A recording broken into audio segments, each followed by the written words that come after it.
Ei, eu sou o Noam Weisman e este é o Desvendando a História de Israel. Beleza, vamos nessa.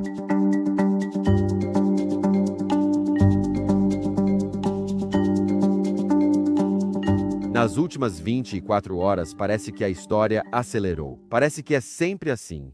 Ataques, retaliações, boatos sobre alvos de liderança, apagões de internet e a região prendendo a respiração. Se ampliarmos a visão, como fazemos no Desvendando a História de Israel, este momento não começou ontem. Ele está sobre décadas de revolução, ideologia, guerras por procuração, batalhas de inteligência e um regime que se definiu em oposição tanto a Israel quanto aos Estados Unidos.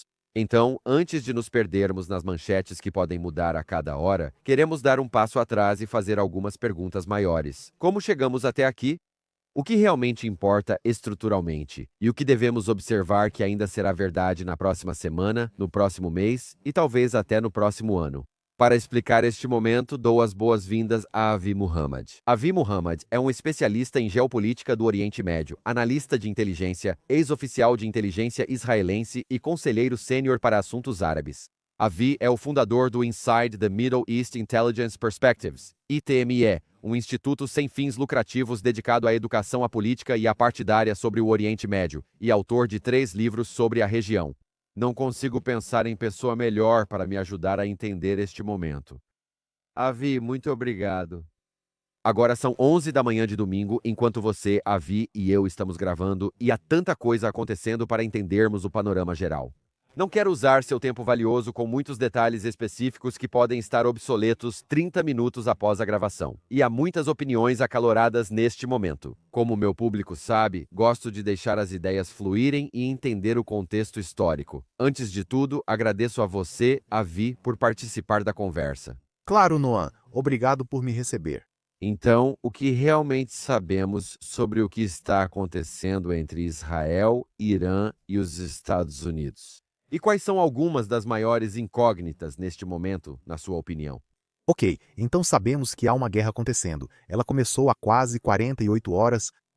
Uma das coisas mais significativas, claro, é o assassinato do líder supremo do Irã, Ali Khamenei, um evento que tem, em diferentes níveis, muitas ramificações e impacto significativo.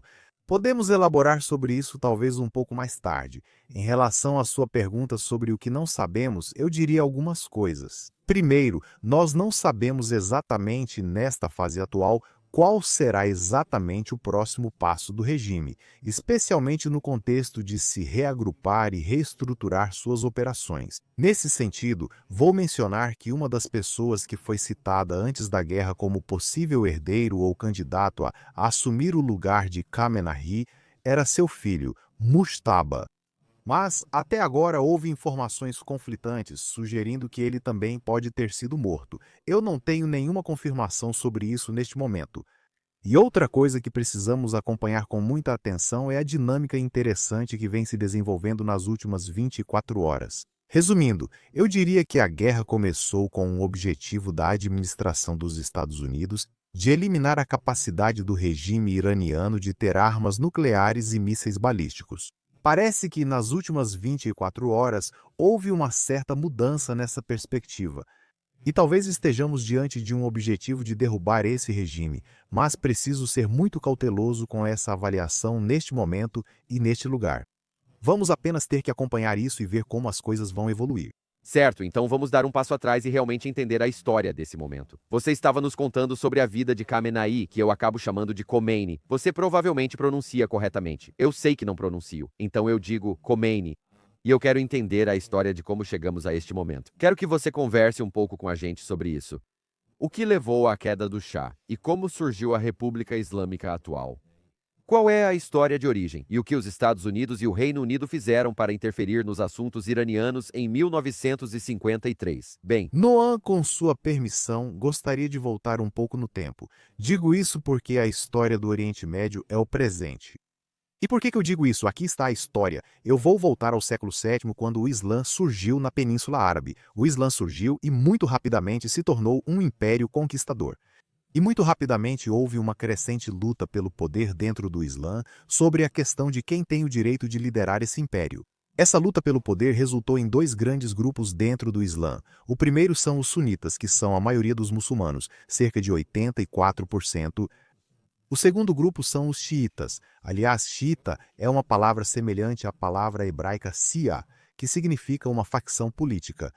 Os xiitas argumentam que a liderança do mundo muçulmano deve ser exercida apenas por um descendente masculino do quarto califa do califado muçulmano, Ali bin Abi Talib. E o principal ramo dos xiitas é conhecido como os 12 imames. Por que os 12 imames? Porque eles acreditam que houve uma linhagem de 12 líderes espirituais e políticos, começando com esse quarto califa. Eles chamam cada um deles de imame, que significa um líder espiritual e político. Mas aqui está o interessante que nos leva diretamente ao nosso tempo. Na denominação xiita, o imame não é apenas um líder político e espiritual, ele está conectado a uma fonte divina de poder e, portanto, seu governo deve ser obedecido cegamente. Isso resultou em uma das narrativas mais significativas dos xiitas, que é chamada de governo supremo do jurista, o que significa que o governo do jurista deve ser obedecido cegamente.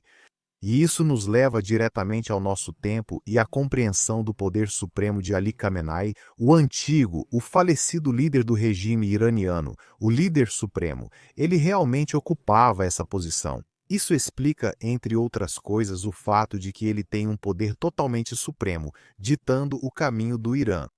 Então, isso é algo muito importante de enfatizar. Outra coisa que é importante destacar, e voltando à luta central pelo poder que mencionei antes, dentro do Islã, isso tem a ver com uma narrativa importante dos xiitas. E essa é a narrativa que diz que os xiitas foram privados do direito de liderar o mundo muçulmano.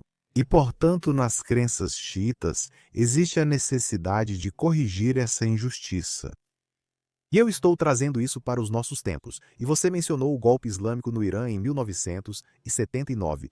Estou dizendo golpe islâmico, não revolução islâmica, porque o que aconteceu no Irã com a queda do regime do Shah, a dinastia Pahlavi, em 1979 começou como uma revolta popular que foi liderada por círculos progressistas e socialistas.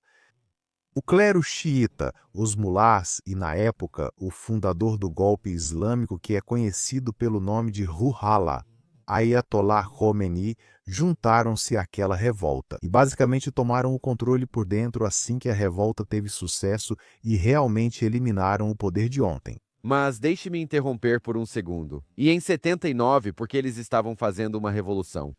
Muitos acham que foi uma revolução islâmica, mas você destaca que no início não era assim, e sim que ela se tornou uma.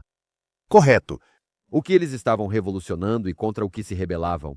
No Irã, ao longo do tempo, sempre houve uma mistura interessante de identidades diferentes. Você tem os componentes xiitas, que são a maioria dos iranianos, mas temos que lembrar que o Irã possui muitos grupos étnicos. Você tem persas, baluches, curdos, turcomenos, afegãos, árabes e outros. Mas a maioria dos iranianos é persa em sua etnia e xiita em sua denominação. Então esse é um aspecto. Mas aí você tem o aspecto do Irã como um estado que possui uma enorme herança civilizacional, como uma civilização que existia muito antes do surgimento do Islã. Então esse é outro componente. E aí você tem o componente dos tempos contemporâneos em que os Pahlavi e particularmente o Shah estavam liderando uma política de abertura pró-Ocidente. Isso era algo muito restrito a uma camada muito fina dos iranianos, mas não atraía a maioria do povo no Irã. E então você teve uma situação em que havia um aumento das desigualdades econômicas. Havia uma espécie de luta crescente pelo poder em torno das tradições, valores e costumes.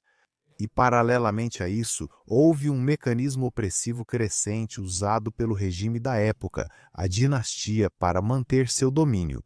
Todas essas coisas juntas, grosso modo, resultaram em uma crescente, eu diria, agitação e inquietação entre o povo iraniano. E isso basicamente explodiu em 1979.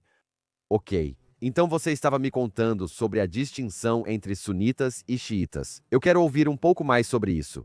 Então, Khomeini, que assumiu o lugar de eu não consigo pronunciar tão bem quanto você, outra pessoa chamada Khomeini, então soa parecido, mas não é exatamente igual. Ele assumiu o poder. Ele está no comando há 36 anos, eu acredito. E você disse que era sunitas contra xiitas. Os sunitas representam 84% do mundo muçulmano.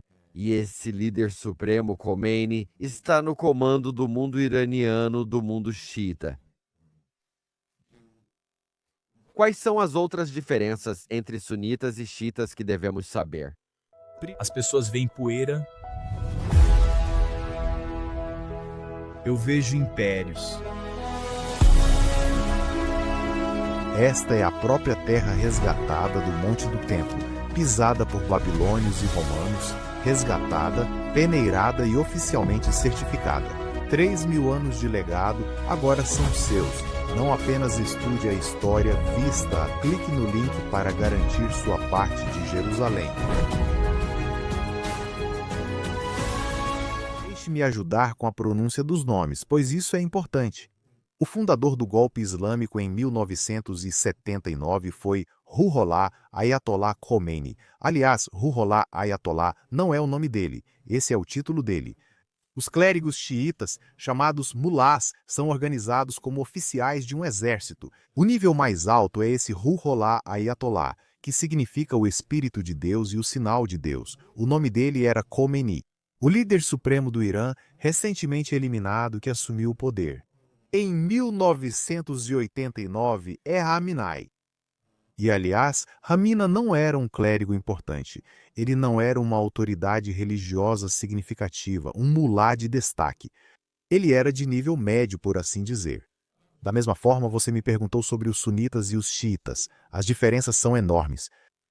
Na verdade, não se trata apenas de diferenças teológicas, culturais e emocionais das narrativas. Trata-se também de uma luta interminável pelo poder, que é constantemente alimentada e alimenta um sentimento de vingança.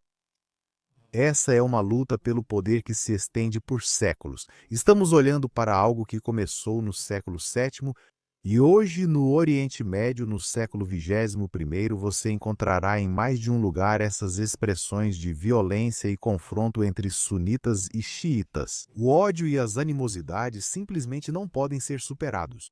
Sabe, durante a guerra na Síria, por exemplo, havia milícias xiitas lutando para salvar o regime de Assad. E essas milícias xiitas usavam símbolos xiitas. Voltando lá para o século VII, o mesmo se aplica ao outro lado. Os militantes sunitas, grupos salafistas e jihadistas, como o ISIS e a Al-Qaeda, que estavam lutando na Síria. Eles usavam símbolos antigos sunitas, bandeiras, estandartes e assim por diante, e assim por diante. Então isso mostra que essa é uma das lutas de poder mais significativas que moldaram a história da região desde o século VII. Como disse antes Noam, a história está presente quase diariamente ao olhar para o Oriente Médio, mostrando sua forte influência. E, aliás, isso desempenhou um papel enorme e significativo na formação do cenário geoestratégico de Israel e na trajetória do conflito israelo-palestino. Como assim? Quando o regime chegou ao poder em 1979, esse regime foi inspirado, como mencionei antes, por um sentimento profundo de injustiça, que ele teria sido supostamente privado do direito de liderar o mundo muçulmano pelos sunitas odiados. Esse regime, basicamente em sua essência, inspirado por essas narrativas, tem conduzido uma política de expansão muito agressiva em toda a região. Isso é conhecido pelo nome de exportação da Revolução Islâmica. E eles basicamente aspiram criar o que o rei jordaniano, o atual rei Abdullah II, chamou em 2004 de crescente xiita. Depois ele mudou para crescente iraniano, mas pela definição ali já se nota essa tensão. Agora, lembre-se de que a maioria do mundo árabe é sunita, e a maior parte deles são árabes em sua etnia. Os persas em sua etnia são persas, e a maioria deles é xiita. Então aí você já tem esse grande choque. E assim, o regime dos mulás está liderando essa política agressiva de expansão ao criar uma rede de representantes, grupos armados e poderosos por toda a região que atuam como entidades quase estatais. Como, por exemplo, o Hezbollah, no Líbano, que você provavelmente já ouviu falar, ou as milícias xiitas iraquianas no Iraque, os Houthis no Iêmen, eles também são xiitas. Dentro dessa história entra o conflito israelo-palestino. Como assim? Porque o regime dos mulás identificou a história do conflito israelo-palestino como um gancho muito significativo para colher dividendos políticos. Por que isso? Porque na mentalidade política, emocional e cultural do mundo árabe, a história do conflito israelo-palestino é muito poderosa. E o slogan de libertar a Palestina é muito atraente e convincente para as massas no mundo árabe. O regime dos mulás identificou isso de forma muito sofisticada e inteligente. E o regime dos mulás realmente se posicionou como a ponta de lança do conceito de libertação da Palestina, basicamente fazendo propaganda para as massas na região de que o regime, junto com seus representantes, que vão ser conhecidos pelo nome de Eixo da Resistência, o regime e o Eixo da Resistência. Ou seja, Hezbollah, Hamas, Jihad Islâmica, milícias xiitas iraquianas, Houthis, no Iêmen, eles vão liderar o avanço que trará o fim do Estado de Israel e vai libertar a Palestina.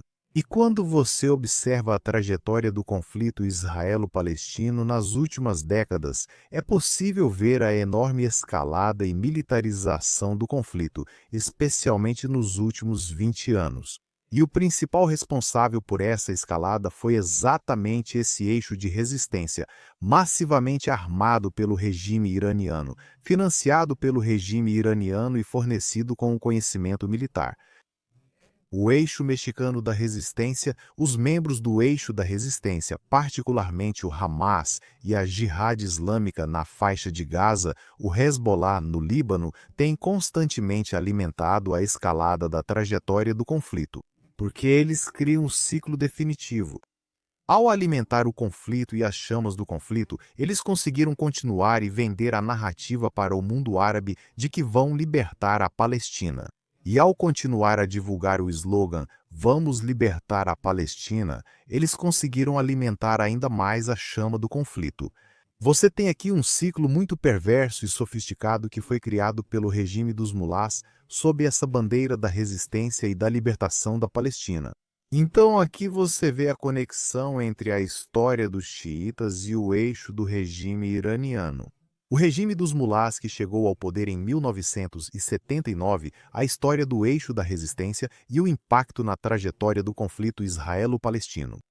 Se você olhasse para o mundo árabe de longe, veria apenas isso. Omã, Kuwait, Bahrein, Iraque, Catar, Arábia Saudita e os Emirados Árabes Unidos foram atacados pelo Irã. Eu me pergunto por que é assim com as milícias árabes, milícias xiitas no Iraque, Hezbollah, também árabes no Líbano, os Houthis no Iêmen. Eles se alinham mais com seus... E o Hamas, aliás, que é sunita, em Gaza e na Cisjordânia.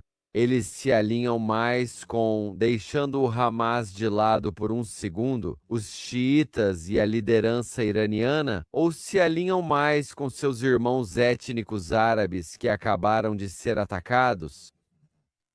É uma excelente pergunta, Noam. Vou tentar responder a isso e também trazer para essa discussão a história do Hamas, como você mencionou corretamente. Hamas não são xiitas, eles são sunitas. Os palestinos não são xiitas, eles são sunitas.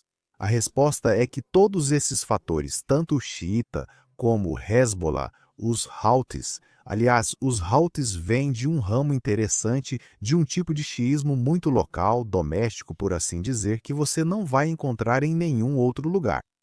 A denominação Zaidi, as milícias xiitas iraquianas, a Jihad Islâmica na Palestina, que também são sunitas como o Hamas. O denominador comum quando você fala desses grupos é que todos eles estão sujeitos a megaestruturas ideológicas que estão basicamente em suas raízes. Tem duas características principais. Primeiro, eles têm uma visão globalista e, segundo, rejeitam totalmente o conceito de um Estado moderno. Deixe-me dizer algumas palavras sobre a expansão globalista dessa mega entidade. Tanto fatores ideológicos sunitas como o Hamas ou a Jihad Islâmica, quanto fatores ligados aos xiitas como o Hezbollah ou as milícias xiitas iraquianas estão idealizando a criação de uma entidade islâmica global. Na versão xiita, isso é chamado de imamato, a partir do termo imã que já expliquei antes, e na versão sunita é chamado de califado. E o representante mais conhecido desse campo sunita é a Irmandade Muçulmana, da qual o Hamas basicamente se apresenta como descendente. Então, ambos esses fatores, os sunitas e os xiitas, estão idealizando a criação de uma entidade islâmica global, seja na versão xiita ou na versão sunita, onde as pessoas vivem suas vidas de acordo com a fé islâmica e o Cardex, a lei da Sharia. Ambos rejeitam o conceito de Estado-nação. Então, no fim das contas, quando você fala sobre isso, perguntando por que eles estão se afiliando a esses, ao regime e a tais ideologias, trata-se de identidade. Em outras palavras, eles priorizam sua denominação islâmica, seja como xiitas, no caso do Hezbollah ou das milícias xiitas iraquianas, ou como sunitas, no caso do Hamas e da Jihad Islâmica. Eles priorizam sua identidade religiosa em relação à identidade como civis ou cidadãos dentro do conceito de um Estado. E eles priorizam sua visão ideológica em relação ao bem-estar do Estado do qual fazem parte. Você vê isso muito claramente na história do Hezbollah no Líbano. Você vê isso até certo ponto no contexto dos xiitas no Iraque. No caso dos Houthis, é uma história um pouco diferente. Você vê isso também no contexto do Hamas, os sunitas, ou da Jihad Islâmica, os sunitas. O Hamas realizou o golpe em 2007, um golpe militar violento em 2007 na faixa de Gaza, encerrando de forma violenta o governo de seus irmãos, a Autoridade Palestina. Porque o Hamas, no fim das contas, ideologicamente não vê um Estado palestino que será construído sobre as ruínas do Estado de Israel, como o Hamas defendeu. Ele vê isso apenas como uma etapa em direção à próxima etapa e à próxima etapa, e o destino final é a criação de um califado. Então estamos olhando para um denominador comum desses grupos sunitas e xiitas que estão priorizando componentes de identidades que, no fim das contas, colidem com o conceito de um Estado-nação. E os sauditas, onde eles se encaixam nisso? Eles não querem esse califado? Eles são tão contrários a esse califado quanto Israel e os Estados Unidos da América? Onde os sauditas entram nisso? Vamos começar pelo fato de que os sauditas são os guardiões de 2 dos 3 locais sagrados do mundo muçulmano, em Meca e Medina. Eles são considerados os líderes do campo sunita, especialmente, é claro, na região do Oriente Médio, principalmente nos últimos anos, tendo como pano de fundo a crise em todo o Oriente Médio dos Estados Árabes e de todo o conceito de soberania estatal. Agora, os sauditas, isso é muito interessante porque a monarquia saudita basicamente foi construída em grande parte sobre uma combinação de poder político, estrutura tradicional, tecido social e pensamento religioso dogmático muito ultraconservador, conservador. O pensamento salafista, o pensamento wahhabita, que evoluiu na Arábia Saudita, basicamente lançou, até certo ponto, a base para os tempos modernos, a criação dos grupos salafistas jihadistas, que estamos testemunhando. Esses grupos que estão surgindo do seio do campo sunita, os sauditas, claro, são sunitas. Agora, a Arábia Saudita, nos últimos anos, está passando por uma fase de transição muito interessante, principalmente atribuída à crescente influência do saudita MBS, Mohammed bin Salman. É interessante ver esse processo ocorrendo na Arábia Saudita, porque isso envolve, em um nível mais profundo, eu diria, envolve uma tentativa de mudança. Uma mentalidade de uma sociedade que, tradicionalmente, até seu auge, é baseada em perspectivas muito ultraconservadoras. E existem bases de poder ultraconservadoras dentro da monarquia saudita. Agora, Mohammed bin Salman está liderando um processo interessante em uma expressão diferente, grosso modo, que pode ser caracterizado como uma abertura crescente. Mas, quando você olha para essas mudanças às vezes dramáticas. Quem diria que na Arábia Saudita haveria uma exposição de moda praia feminina? Isso era algo impensável, sabe? Mas quando você vê isso acontecendo, vê esses shows de estrelas do rock vindas do Ocidente para a Arábia Saudita e vê a reação da geração, você está presenciando uma mudança muito interessante. Agora esse é um dragão enorme que, uma vez solto, segue seu caminho. Eu não quero dizer exatamente quem pode e até que ponto pode controlá-lo, mas é interessante ver isso acontecendo diante dos nossos olhos. Parece que, pelo menos neste momento, esse é um processo muito estruturado, cultivado e monitorado que Mohammed bin Salman e sua base de poder estão liderando na Arábia Saudita. Mas eu diria com certeza que um dos centros de poder mais significativos em evolução e que deve ser acompanhado de perto é, claro, a história da Arábia Saudita. Onde muitas pessoas provavelmente não sabem sobre o Mahdi no Islã. E eu acredito nisso. Os xiitas veem o Mahdi como sendo uma pessoa específica do século IX, enquanto os sunitas veem o Mahdi, essa figura messiânica, não necessariamente como sendo essa pessoa. A escatologia messiânica tem alguma influência sobre o que está acontecendo com essa criação do califado? E o motivo pelo qual estou perguntando agora é porque estou pensando se eu sou americano, se eu sou israelense. Se eu sou ocidental, existe alguma relação com o regime iraniano neste momento? Estamos gravando logo após 9 pessoas serem mortas em Beit Shemesh. E eu fico me perguntando se o Irã vai dizer, olha, estamos pensando nisso sob a perspectiva de que, você sabe, isso é o fim dos tempos de uma forma escatológica. Se você está tirando Khomeini, o que eles já fizeram, eu fico me perguntando, onde alguém como Ali Larjani, e eu não sei se pronunciei o nome dele corretamente, mas o potencial sucessor de Khomeini, onde ele se encaixa nisso? Ele pensa de uma forma escatológica? Ele pensa de maneira apocalíptica? Como eles estão pensando sobre o que o futuro reserva? E quando os americanos e os israelenses eliminaram o líder supremo deles, Bem, não, deixa eu começar com Larijani. Esse é o nome, Ali Larijani. Eu acho que ele nem pensa mais. Segundo relatos, ele também foi morto, certo? Mas sobre a questão do... mesmo que seja Larijani ou se for outra pessoa, seja lá quem for essa próxima pessoa. Sobre essa questão que você traz, Mardi, muito interessante. Se quiser, pode dizer que é o Messias mencionado antes. E vamos elaborar um pouco mais para os ouvintes.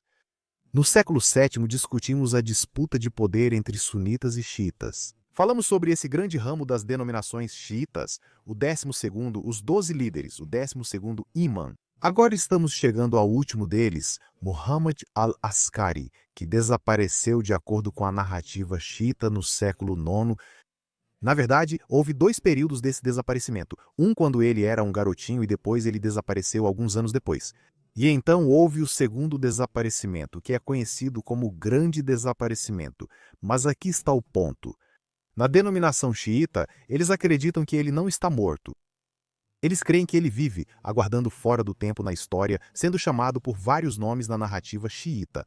Ele é conhecido como, vou dizer em árabe e traduzir, Zahab al-Zaman, que significa o mestre do tempo. Ele é conhecido como o imã esperado ou o imã ausente, ou como o Mahdi, o Messias. Na perspectiva ou nas narrativas dos xiitas, chegará o momento em que ele será chamado para vir e liderar a humanidade para a salvação. Em um processo sangrento que é conhecido em árabe como Alaq no Iraque e que significa que haverá sangue e lágrimas envolvidos e ele irá liderar a humanidade para a salvação. A maior parte da humanidade perecerá nesse processo, mas então a humanidade alcançará a última praia dourada, obviamente sob a denominação xiita.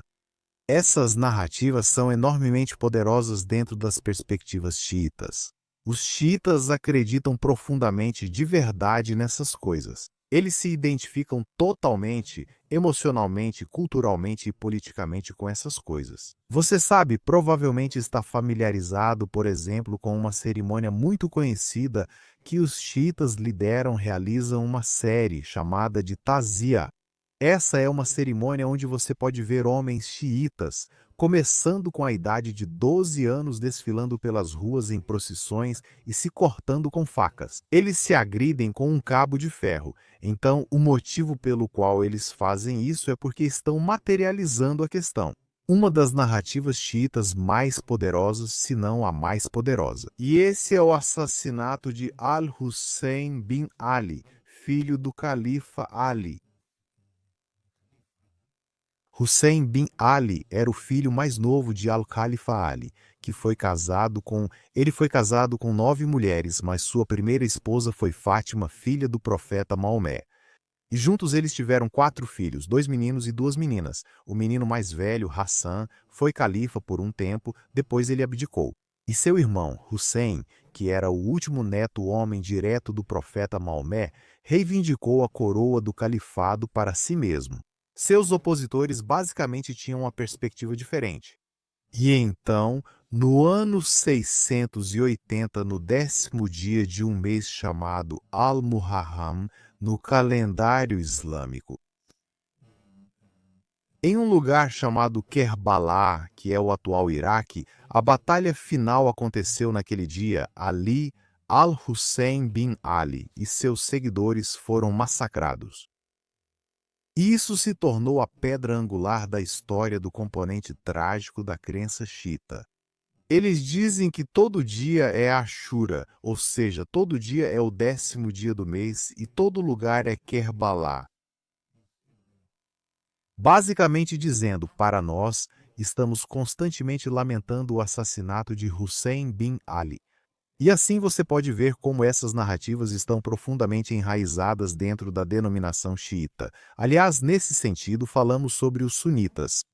Os sunitas basicamente também falam sobre o fim dos tempos, mas de forma diferente da denominação iraniana a xiita. Os sunitas não têm uma visualização ou identificação clara desse Messias quando ele vai chegar. Os xiitas têm, e essa é uma das principais diferenças entre eles. E, aliás, falando sobre o fim dos tempos, aqui está algo que eu gostaria de compartilhar com os ouvintes naquele momento, dentro desse contexto. Os sunitas, para ser ainda mais preciso sobre o Hamas. As pessoas têm comentado bastante sobre genocídio e outros assuntos em Gaza. A opinião pública ocidental não está familiarizada com isso, sendo uma ótima chance de trazer o tema à discussão. Em setembro de 2021, o Hamas, novamente sunitas, realizou uma conferência interessante em Gaza que foi intitulada pelo nome árabe Wa'ad al-Akhirah, que significa a promessa dos fins dos tempos. Mas este é o Hamas, os sunitas, não os xiitas. A conferência basicamente girou em torno da questão: o que vai acontecer com os judeus em Israel que restarem depois que o Hamas eliminar Israel? O que resultou em um interessante documento de 20 artigos que, na verdade, pode ser percebido ou visto como o plano do Hamas para uma agenda genocida. Mas o título é interessante: O fim do Wa'ad al-Akhirah. Esta é a versão sunita. Falamos anteriormente sobre a versão xiita. Isso é fascinante.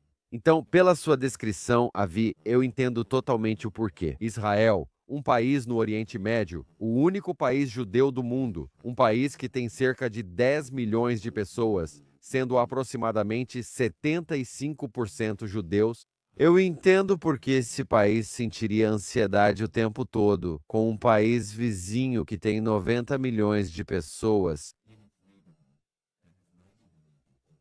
Esse país não acredita que Israel deva existir. Eu entendo muito claramente o motivo. Israel diria, como já disse várias vezes, que não pode tolerar a existência desse governo iraniano. Não o povo iraniano, mas o governo iraniano. E há uma grande diferença entre os dois.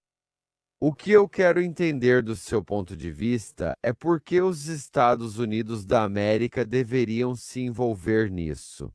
De onde vem o impulso americano de travar, não sei se esse é o termo certo, uma guerra, uma batalha, um assassinato, matar, seja qual for o termo?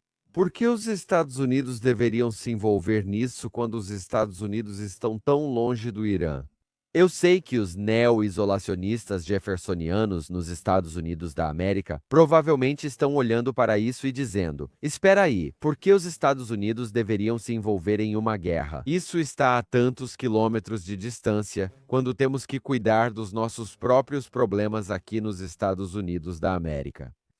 E quando você olha para a história de 2003 e vê o que os Estados Unidos da América fizeram com o Iraque, muitas pessoas argumentariam que eles não deveriam ter se envolvido em uma guerra como aquela. E isso acaba parecendo que os Estados Unidos da América estão lutando as guerras de Israel. Então, me ajude a entender, do seu ponto de vista, por que faz sentido geopoliticamente para os Estados Unidos da América se envolverem em uma guerra que está a milhares de quilômetros, quando você sabe, está no hemisfério ocidental. Ótima pergunta, Noam, e vou tentar resumir minha resposta de forma bem simples. Porque no século XXI, e especialmente olhando para o futuro, as distâncias geográficas não têm mais significado em nenhum aspecto possível. Ideologias estão cruzando de um lugar para outro, não em dias ou meses, mas em nanosegundos. Ideias políticas, transações econômicas, qualquer tipo de comunicação humana, as distâncias geográficas são totalmente irrelevantes. E isso tem enormes ramificações. Vamos pegar, por exemplo, Noam, vamos pegar a história do pós-7 de outubro e a opinião pública ocidental. A opinião pública ocidental, após 7 de outubro, alguém poderia dizer: o que a opinião pública ocidental tem a ver com algo que acontece a milhares de quilômetros de distância? Mas nós sabemos que a opinião pública ocidental está muito envolvida nessa história. Na verdade, eu diria de forma muito decisiva, a opinião pública ocidental não é mais apenas espectadora de um espetáculo, ela está envolvida de forma proativa. Uma vez que você está envolvido de forma proativa, porque a distância geográfica já não é mais relevante por causa das redes sociais, por causa de todas essas coisas, ao se tornar agente proativo, você passa a fazer parte da história. E no contexto da opinião pública ocidental, especialmente após 7 de outubro, o que vimos foi que isso claramente gerou uma polarização crescente dentro da opinião pública ocidental. Em outras palavras, algo que supostamente, de acordo com a perspectiva isolacionista islandesa, é totalmente irrelevante, tornou-se enormemente relevante para o Ocidente. Tecido político, tecido social, tecido cultural, mentalidade emocional, discussão política, discussão intelectual. Então, este é um exemplo entre muitos do fato de que o isolamento já não é mais realmente relevante em nossos tempos. E claramente, quando olhamos para frente, logo ali na esquina está surgindo o maior império de todos, que se chama IA. Ok, Avi, vou deixar você ir. Você me ensinou muito sobre a história da região, diferentes aspectos das sociedades religiosas daquela região, as diferentes alavancas que estão sendo acionadas e por que estão sendo acionadas. Minha última pergunta para você, e aí eu realmente vou deixar você ir, é: qual é a sua opinião sobre a opinião pública iraniana? Você consegue dividir a opinião pública iraniana em diferentes categorias? E o motivo de eu focar nisso como minha última pergunta é porque eu sou uma pessoa que passa tempo demais no TikTok, no Instagram. Eu admito, Avi. E eu vejo, dependendo do canal que estou assistindo, reações muito diferentes. Eu vejo iranianos comemorando e vejo iranianos em profundo luto. Qual deles é? Qual é mais prevalente? E o que você acha que os iranianos vão fazer nos próximos meses? Bem, Noam, é uma observação muito precisa, sabe? Dá para ver os dois lados da história ou da opinião pública, mas aqui está algo que devemos nos lembrar. A maioria do povo iraniano são pessoas que nasceram sob o regime dos mulás. Esta é uma nação de 90 milhões de pessoas. E isso é extremamente significativo. Eles nasceram nessa realidade. E com o passar do tempo, a distância entre eles, emocionalmente, intelectualmente, culturalmente e o regime, só foi aumentando cada vez mais. Particularmente, entre outras coisas por causa da crescente influência das redes sociais, o fato de que a distância geográfica se tornou irrelevante e o caráter opressor. Caráter do regime brutal. Então eu diria, grosso modo, que podemos afirmar com bastante certeza que a maioria dos iranianos gostaria de se livrar desse regime sufocante. Também temos que lembrar que, na prática e de modo geral, seja você totalmente contra o regime ou, de certa forma, apoie esse regime, todos vocês estão no mesmo mundo. No sentido de que o povo iraniano enfrenta enormes desafios diariamente em relação ao desemprego. Serviços, eletricidade, energia, água, todas essas coisas que, no final das contas, fazem parte das necessidades do nosso dia a dia. O regime dos mulás falhou completamente em fornecer tudo isso para essas pessoas. A única coisa em que o regime dos mulás se destaca é em oprimir seu próprio povo e exportar violência por toda a região. Então, no geral, quando olho para o povo iraniano, fica muito claro que, no final das contas, se o regime cair, a grande maioria dos iranianos não vai derramar uma lágrima. Não menos importante é a questão do que vai acontecer se esse for o cenário. E estou enfatizando a palavra "se" aqui. Mas é realmente muito interessante observar de perto o desenvolvimento da opinião pública iraniana e das discussões internas, especialmente após a guerra atual que está acontecendo agora. Avi, obrigado pelo seu tempo e por participar do Desvendando a História de Israel. Espero falar com você mais vezes. Obrigado. Obrigado, Anon, por me receber.